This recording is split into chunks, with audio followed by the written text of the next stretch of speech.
நம்ம இப்போ பாக்குற இடம் திருக்கழுகுன்றம். மிகவும் பழைமையான சிவன் கோவில். வாங்க இதன் வரலாறு மற்றும் சிறப்புகள் என்னலாம்னு பார்க்கலாம். திருக்கழுக்குன்றம் வேதகிரீஸ்வரர் கோயில் தமிழ்நாடு செங்கல்பட்டு மாவட்டத்தில் உள்ள திருக்கழுக்குன்றம் வட்டத்தின் தலைமையிடமான திருக்கழுக்குன்றத்தில் அமைந்துள்ளது. இக்கோயில் சம்பந்தர், அப்பர், சுந்தரர் ஆகியோரால் பாடல் பெற்ற சிவாலயமாகும். பாடல் பெற்ற தலங்களில் தொண்டை நாட்டு தலங்களில் ஒன்றாகும். இத்தலம் வேதமே மலையாய் இருத்தலின் வேதகிரி என பெயர் பெற்றது. வேதாசலம், கதலிவனம், கழுக்குன்றம் என்பன இத்தலத்திற்குரிய வேறு பெயர்கள். மலைமேல் ஒரு கோயில், ஊருக்குள் ஒரு கோயில் உள்ளது. இவை முறையே திருமலை, தாழக்கோயில் என்றழைக்கப்படுகிறது. 500 அடி உயரமுள்ள இம்மலையில் நாள்தோறும் உச்சிப்பொழுதில் கழுகு வந்து உணவு பெற்றுச் செல்லுவதால் இதற்கு பட்சிதீர்த்தம் என்றும் திருக்கழுக்குன்றம் என்றும் பெயராயிற்று.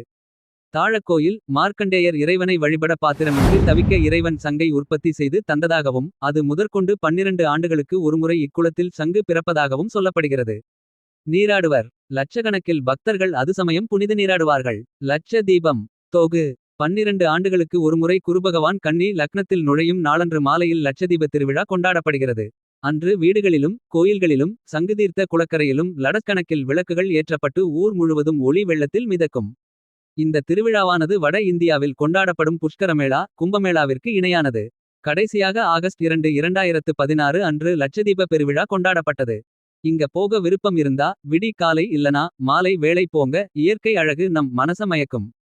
முக்கியமா படி ஏறும் போது மற்றும் இறங்கும் போது கவனமாக இருங்க. பல நேரம் நம்ப கண்ணுக்கு தெரியாம சில விஷ உயிர்கள் இருக்கும். வீடியோ பிடிச்சிருந்தா மறக்காம லைக் பண்ணிடுங்க. இது போன்ற இன்ட்ரெஸ்டிங் வீடியோக்கு தமிழ் வீலாக்ஸ் சேனல்ல சப்ஸ்கிரைப் பண்ணிடுங்க. மலை ஏறும் போது கவனமாக பொறுமையாக ஏறுங்க. மறக்காம தண்ணீர் எடுத்துக்குங்க.